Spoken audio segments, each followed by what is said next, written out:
हर रोज एक नई कहानी देखने के लिए चैनल को सब्सक्राइब करें और बेल आइकन दबाना ना भूलें। सुरभि हाथों में शादी का कार्ड लिए गुस्से में अपने कमरे में आती है और खुद से बातें करते हुए कहती है, माँ जी को कितना मना किया पर नहीं, माँ जी को तो मेरी बात सुननी ही नहीं है। मैं तो पागल हूँ ना, मुझे तो किसी चीज की समझ ही नहीं है। अरे ये घर की शादी है, कोई सामूहिक विवाह थोड़ी ना है जो मेरी 5 नंदों की शादी एक ही दिन रख दी। सुरभि इतना बोल ही रही थी कि तभी वहाँ पर उसका पति माधव आता है और कहता है, क्या हुआ सुरभि, गुस्से में ऐसे लाल पीली क्यों हुए जा रही हो? होना क्या है इस घर में, कोई मेरी सुनता ही नहीं है। जिसे देखो बस अपने मन की ही करनी है। अरे माँ जी को क्या जरूरी थी विन्नी, आरजू, निक्की, सुधा, मियाँ की शादी एक ही साथ करने की। अरे 5 अलग अलग बारातें आएंगी, कोई छोटी बात थोड़ी है।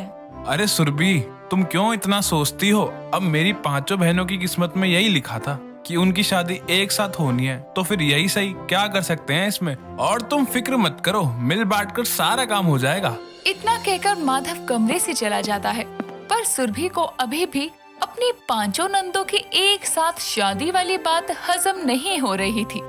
तभी उसकी सास रेवा उसे आवाज देती है, बहू, ओ बहू, कहाँ है तू? जरा यहाँ आ, कुछ जरूरी बात करनी है। जी माँ जी आ रही हूँ। अब क्या जरूरी बात करनी है? जब कहती हूँ तब तो कोई सुनता नहीं है। इतना बोलकर सुरभि जल्दी से अपने कमरे से निकलकर हॉल में जाती है, जहाँ उसकी सास और उसकी 5 नंदे आरजू, विनी, सुधा, निक्की और मिया बैठी हुई थी। सुरभि को देखकर विनी कहती है, अरे भाभी, आप आ गई, आपका ही वेट कर रहे थे हम सब। जी कहिए क्या हुआ? भाभी, हुआ नहीं, होना है। आपकी 5 नंदों की शादी, वो भी एक ही मंडप में। जी वो तो मुझे भी पता है। तो फिर भाभी, शादी बड़ी है तो शॉपिंग भी बड़ी होगी। इसलिए भाभी, सबने लिस्ट बना ली है ताकि शॉपिंग पर जाएं तो कोई चीज मिस ना हो। जी भाभी, हम आज से ही शॉपिंग शुरू कर देंगे ताकि हम शादी की सारी शॉपिंग करके अपना सारा सामान अपने पास रख लें, ताकि कुछ कम ना पड़े और लास्ट में हमें भागना भी ना पड़े। बहू, ये ले तिजोरी की चाबी, जितने पैसे चाहिए ले ले।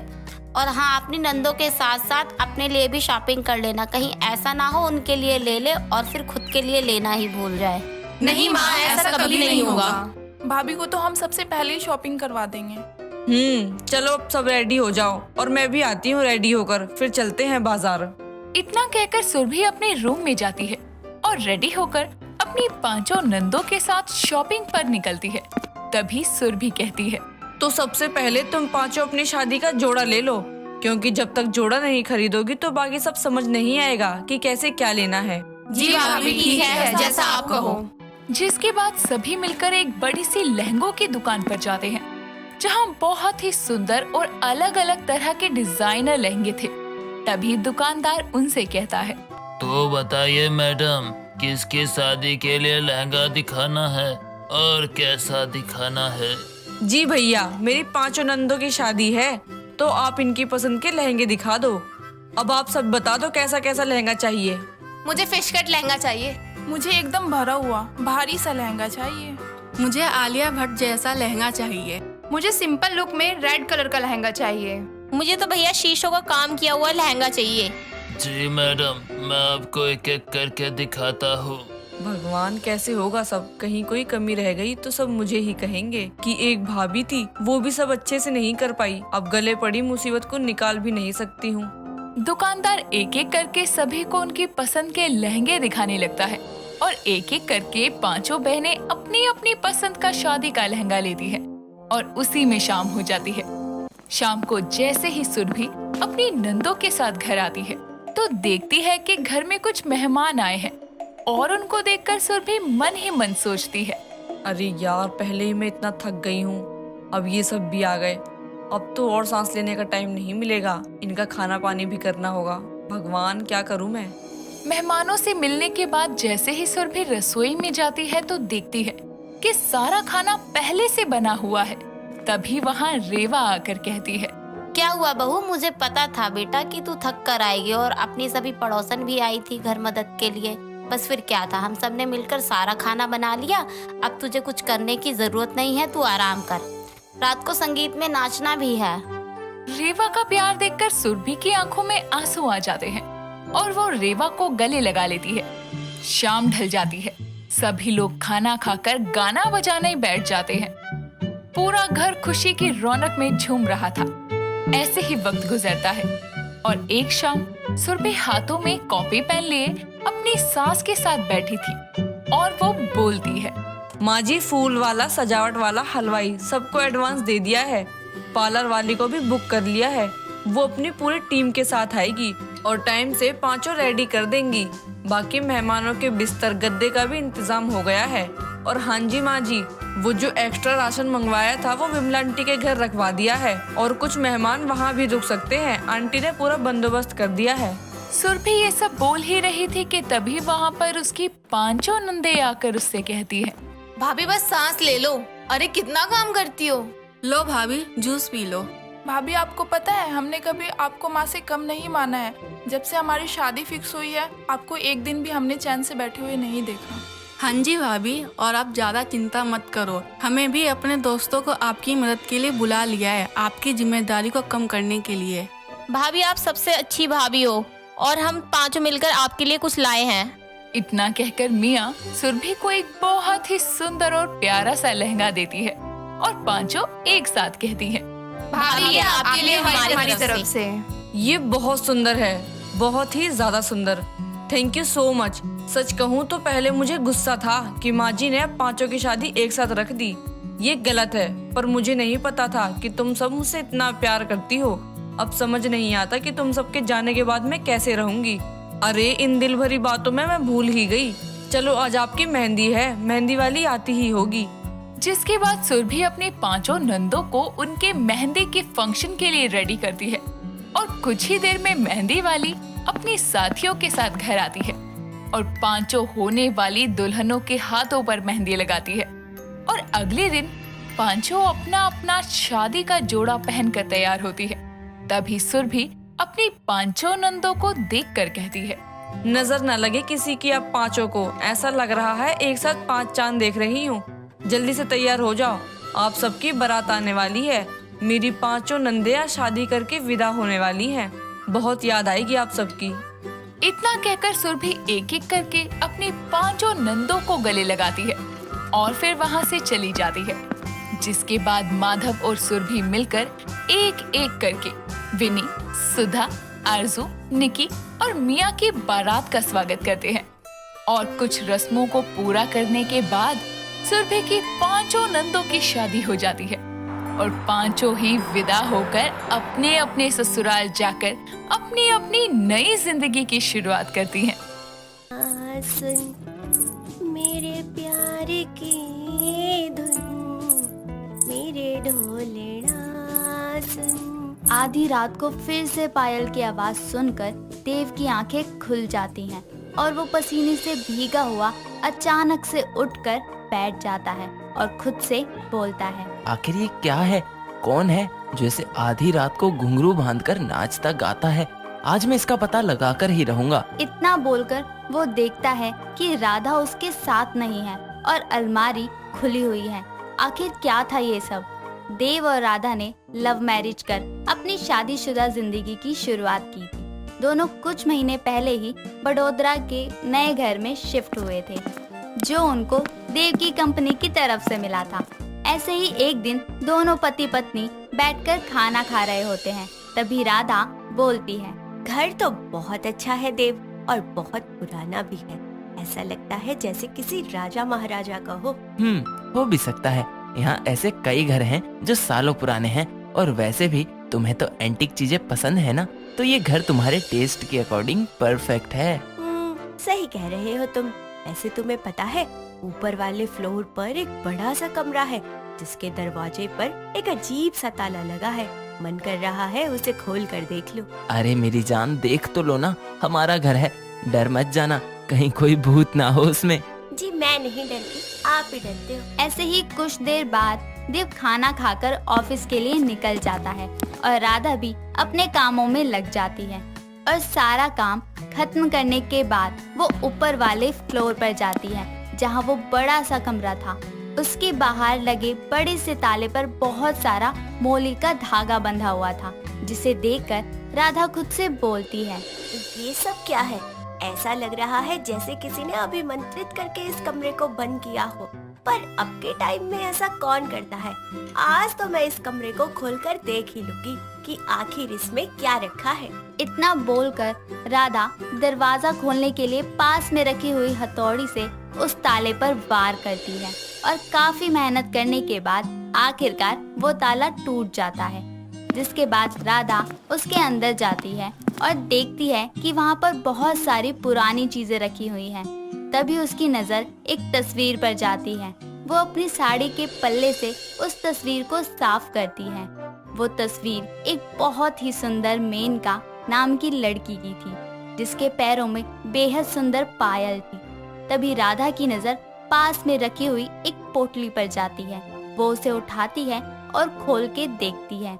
उसमें वही पायल थी जो मेनका ने पहनी हुई थी, जिसे देखकर वो बोलती है, वाह कितनी सुंदर पायल है, कितनी कमाल की कारीगरी है और इसकी छन छन तो मानो जैसे कोयल की मीठी कूक हो।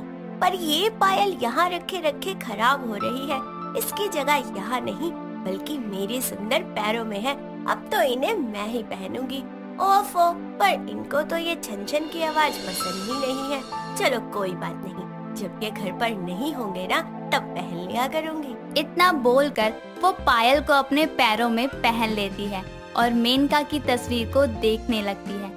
कुछ देर बाद वो वापस नीचे आ जाती है और पायल को उतार कर अलमारी में रख देती है। ऐसे ही दिन बीतते जाते हैं। अब जब देव घर पर नहीं होता था तो राधा पायल पहनकर पूरे घर में घूमती और नाचती थी। राधा मेनका के बारे में जानकारी निकालती है और उसे पता चलता है कि मेनका एक बहुत बड़ी अदाकारा थी, जिसके पायल के घुंघरू जब छनकते थे तो लोग उसको देखकर अपना दिल हार बैठते थे। ऐसे ही एक रात जब देव सो रहा होता है तो राधा एकदम से उठकर बैठ जाती है और अलमारी से वो पायल निकालकर सीधा ऊपर वाले फ्लोर पर जाती है और उसे पहनकर नाचने गाने लगती है। साथी रे मर के भी तुझको चाहेगा दिल, तुझे ही बेचैनियों में पाएगा दिल। मेरी केसुओं के साये में तेरी राहतों की खुशबू है, तेरे बगैर क्या जीना, मेरे रोम रोम में तू है। आ गई हूँ मैं अपना बदला लेने के लिए। सालों बाद आखिरकार वो दिन आ ही गया जब मेरा बदला पूरा होगा। ये पायल के घुंघरू अब कहर बनकर बरसेंगे। इतना बोलकर राधा वहीं बेहोश हो जाती है। सुबह जब उसे होश आता है तो देव उससे पूछता है, राधा तुम ठीक तो हो ना? तुम रात में ऊपर क्यों गई? मैं कब गई? मैं तो यहाँ सो रही थी। तुम ऊपर गई थी और बेहोश हो गई थी। कितनी बार कहा है कि अपना ख्याल रखा करो, पर नहीं, आज से टाइम पर खाना खाना और सोना, ठीक है? राधा को देव की बात समझ नहीं आती, क्योंकि वास्तव में उसे कुछ याद ही नहीं था कि वो कब राधा से मेनका बन जाती है। ऐसे ही वक्त गुजरता है और अब राधा पर मेनका हावी होना शुरू हो जाती है, जिसके चलते जब भी राधा वो पायल पहनती तो खुद को मेनका समझने लगती। ऐसे ही एक रात राधा उठती है और अलमारी से पायल निकालकर उसे पहनती है और मेनका के कमरे में जाकर उसकी तरह तैयार हो जाती है और जोर जोर से गाते हुए बोलती है, मेरे ढोलना सुन, मेरे प्यार की धुन, मेरे ढोलना सुन, मेरी चाहते तो फिजा में बहेंगी, जिंदा रहेंगी होके फना। मेनका का गाना सुनकर देव की आंखें खुल जाती हैं और वो देखता है कि राधा उसके पास नहीं है और कमरे की अलमारी भी खुली है। ये देख वो हैरान हो जाता है। तभी वो आवाज का पीछा करते मेनका के कमरे में जा पहुंचता है और जहां वो देखता है कि राधा पैरों में पायल पहने एक अदाकारा की तरह तैयार होकर झूम झूम कर नाच रही होती है। और जैसे ही उसकी नजर देव पर पड़ती है वो बोलती है, आ गया तू? देख तेरे सामने तेरी मौत खड़ी है। मैं हूँ मेनका। याद आया दुष्ट कपटी देवराज? देवराज? कौन देवराज? मैं देव हूँ राधा। और तुम ये क्या बनी हुई हो? ये पायल, ये कपड़े, ये सब क्या है ये? किसकी है ये सब चीजें? इतनी जल्दी भूल गया मुझे? रुक, आज तुझे सब कुछ याद दिलाती हूँ। मेनका एक बहुत ही सुंदर अदाकारा थी। जितनी सुंदर वो खुद थी, उतना ही सुंदर वो नृत्य किया करती थी। वडोदरा के बहुत बड़े जमींदार देवराज का मेनका पर दिल आ जाता है, जिसके चलते उसे अपना बनाने की कोशिशों में देवराज लग जाता है। पर मेनका उसके प्रस्ताव को ठुकरा देती है, जिसके चलते वो उसे जबरन उठाकर अपने साथ ले जाता है और उसकी इज्जत के साथ खिलवाड़ करके उसे मौत की नींद सुला देता है। आ गया याद सब कुछ देवराज, अब होगा मेरा बदला पूरा। मैं तुझे मारूंगी। ये जो तू अपनी पत्नी के पैरों में पायल देख रहा है ना, ये पायल नहीं, तेरी मौत है, मौत। इतना कहकर राधा वहीं बेहोश हो जाती है। अपनी पत्नी की ये हालत देखकर देव के होश उड़ जाते हैं और वो जल्दी से उसे उठाकर कमरे में ले जाता है और जल्दी से अपने दोस्त नील को फोन करके अपने घर बुलाता है, जो कि एक बहुत बड़ा मनोवैज्ञानिक था। कुछ ही देर में नील उसके घर आ जाता है और देव उसे सारी बातें बताता है, जिसके बाद नील उससे बोलता है, मैं समझ गया हूँ सब। जब राधा को मेनका के बारे में पता चला और उसने उसको जाना, तो कहीं ना कहीं मेनका की छवि राधा के दिल में बस गई, जिसके बाद धीरे धीरे वो खुद को मेनका और तुम्हें देवराज समझने लगी, जिसने उसके साथ गलत किया था। और अब वो तभी शांत होगी जब वो देवराज यानी कि तुम्हारा खून कर देगी। यार मेरी जान जाती है तो जाए, पर मेरी राधा को कुछ नहीं होना चाहिए। मैं उससे बहुत प्यार करता हूँ। तू चिंता मत कर, सब ठीक हो जाएगा। हम कुछ नहीं होने देंगे, ना तुझे ना राधा को। जिसके बाद नील अपने कुछ साथियों को मदद के लिए देव के घर बुलाता है और फिर मेनका के कमरे को ठीक वैसा ही सजा देता है जैसा कि उस समय में हुआ करता था। आधी रात को राधा जैसे ही मेनका बनकर पायल पहनकर नाचना शुरू करती है, तभी देव उसके कमरे में जाता है और उसे छेड़ने लगता है, जिससे मेनका गुस्से से आग बबूला हो जाती है और उसे जोर से धक्का देकर जमीन पर गिरा देती है और बोलती है, तू कभी नहीं सुधर सकता कमीने, आज तेरी मौत तय है, आज तू मेरे हाथों मरेगा। इतना कहकर वो जैसे ही पास रखी तलवार उठाती है, तभी नील के सभी दोस्त वहां आ जाते हैं और पूरे कमरे में गुलाल ही गुलाल उड़ा देते हैं, जिससे मेनका को कुछ साफ नजर नहीं आता। और इसी बीच नील जल्दी से देव को वहां से उठाता है और उसकी जगह एक पुतला रख देता है, जिस पर देव के चेहरे का मुखौटा चढ़ा होता है। मेनका तलवार से वार कर करके देव के पुतले के टुकड़े टुकड़े कर देती है और वहीं बेहोश हो जाती है। इस तरह मेनका की रूह को आजादी मिल जाती है और वो पायल भी खुद ब खुद टूट जाती है। थोड़े टाइम बाद जब उसे होश आता है, तो वो सब कुछ भूल चुकी होती है कि उसके साथ क्या हुआ था क्या नहीं। जिसके बाद नील वहां से चला जाता है और देव और राधा उस घर को छोड़कर हमेशा हमेशा के लिए चले जाते हैं। अवनी एक बहुत ही सुंदर और गुणवान लड़की थी। वो हर काम काज में माहिर थी, साथ ही उसे मेकअप करने का बहुत ही ज्यादा शौक था और सबसे ज्यादा आई लाइनर लगाने का। वो अलग अलग तरीके के आईलाइनर लगाया करती थी, जैसे fish tail liner, natural liner, wing liner, cat eye liner et cetera. इसलिए उसकी सारी फ्रेंड्स उससे ब्यूटी टिप्स और मेकअप टिप्स लिया करती थी। उसके परिवार में उसके पिता बिरजू और माता सरोज रहा करते थे।